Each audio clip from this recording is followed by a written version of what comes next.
وَإِذَا قُرِئَ الْقُرْآنُ فَاسْتَمِعُوا لَهُ وَأَنصِتُوا لَعَلَّكُمْ تُرْحَمُونَ۔ السلام علیکم ورحمۃ اللہ وبرکاتہ، نحمدہ ونصلی علی رسولہ الکریم، اما بعد فاعوذ باللہ من الشیطان الرجیم، بسم اللہ الرحمن الرحیم، رب اشرح لی صدری ویسر لی امری واحلل عقدۃ من لسانی یفقہوا قولی۔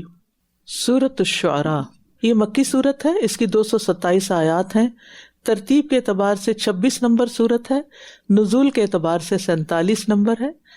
اس سورت کا نام الشعراء جو شاعر کی جمع ہے، اس سورت میں یہ لفظ آیا ہے اور یہ اس سورت کے علاوہ کہیں اور یہ لفظ نہیں آیا پورے قرآن میں۔ اور طاسیم میم بھی اس کا نام ہے کیونکہ یہ سورت انہی حروف مقطعات سے شروع ہوتی ہے۔ اس سورت کا نام الجامعہ بھی ہے کیونکہ یہ انبیاء اور ان کی قوموں کے واقعات پر مشتمل ہے۔ آیات کے اعتبار سے یہ قرآن کی لمبی سورت ہے۔ سورۃ البقرہ کے بعد سب سے زیادہ نمبر آف آیات اس سورت کے اندر ہے، 227۔ بسم اللہ الرحمن الرحیم، طاسیم،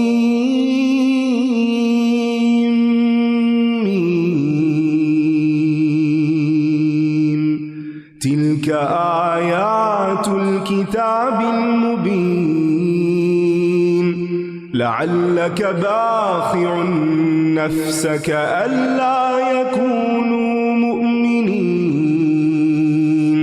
ان نشأ ننزل علیہم من السماء آیة فظلت اعناقهم لها خاضعین، وما يأتيهم من ذكر من الرحمن محدث إلا كانوا عنه معرضين، فقد كذبوا فسيأتيهم أنباء ما كانوا به يستهزئون، أولم يروا إلى الأرض كم أنبتنا فيها من كل زوج كريم، إن في ذلك لآية وما كان أكثرهم مؤمنين،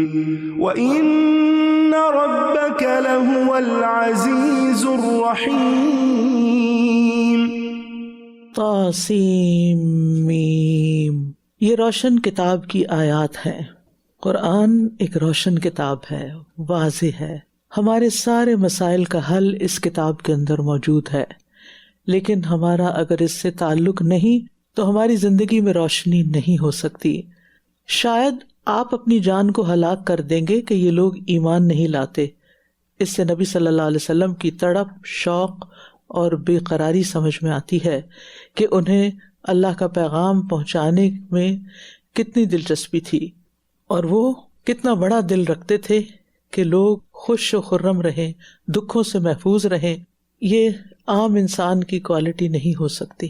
یہ نبی صلی اللہ علیہ وسلم ہی کا دل تھا کہ جو دوسروں کے غم میں تڑپتا تھا۔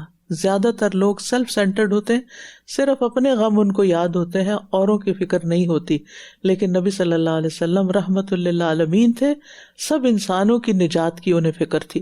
ہم زیادہ سے زیادہ اپنے لیے، اپنی اولاد کے لیے سوچتے ہیں، اس سے باہر کم سوچتے ہیں یا سوچتے ہی نہیں ہیں، جبکہ نبی صلی اللہ علیہ وسلم صرف سوچتے نہیں تھے، لعلک باخع نفسک، اپنے آپ کو کھلا ڈالا تھا انہوں نے، اللہ یکونوا مومنین کی ایمان نہیں لاتے۔ اگر ہم چاہیں تو ان پر آسمان سے کوئی ایسی نشانی اتار دیں کہ اس کے آگے ان کی گردنیں جھکی رہ جائیں، لیکن اللہ نے ایسا نہیں کیا، کیونکہ اس طرح تو پھر آزمائش اور امتحان ختم ہو جاتا۔ اللہ تعالیٰ چاہتا تو پوری دنیا کو ہدایت کے لیے مجبور کر دیتا، لیکن اللہ کو جبری ایمان نہیں چاہیے، یہ مطلوب نہیں۔ اور ان کے پاس رحمان کی طرف سے جو نئی نصیحت آتی ہے یہ اس سے منہ موڑ لیتے ہیں، نصیحت سے اعراض برتتے ہیں، کیونکہ وہ حقیقت کو تسلیم نہیں کرتے۔ بس انہوں نے جھٹلا دیا تو عنقریب ان کے پاس اس چیز کی خبریں آ جائیں گی جس کا یہ مذاق اڑایا کرتے تھے کیا انہوں نے زمین کی طرف نہیں دیکھا کہ ہم نے اس میں ہر قسم کی کتنی عمدہ نباتات اگائی ہیں؟ یعنی آسمانوں میں بھی بے شمار نشانیاں، لیکن اپنے پاؤں کے نیچے دیکھیں، اور یہ حقیقت ہے کہ آپ کسی بھی گراسی فیلڈ میں جائیں، آپ کو طرح طرح کی بوٹیاں نظر آتی ہیں، حیرت ہوتی ہے، جن کے نام بھی نہیں پتہ ہوتے، اور ان کی کیا حکمت ہے، کیا کام ہے، کیا مقصد ہے، کس نے یہ سب بنایا ہے، کس نے ایجاد کیا ہے۔ بے شک اس میں ایک نشانی ہے، اور ان کے اکثر ایمان لانے والے نہیں۔ یعنی جو معجزات طلب کرتے ہیں وہ اپنے پاؤں کے نیچے معجزے دیکھیں، اگر دیکھنا چاہیں تو اللہ کی قدرت کی بے شمار نشانیاں نظر آ سکتی ہیں۔ اور بے شک آپ کا رب یقیناً بہت زبردست، نہایت رحم کرنے والا ہے۔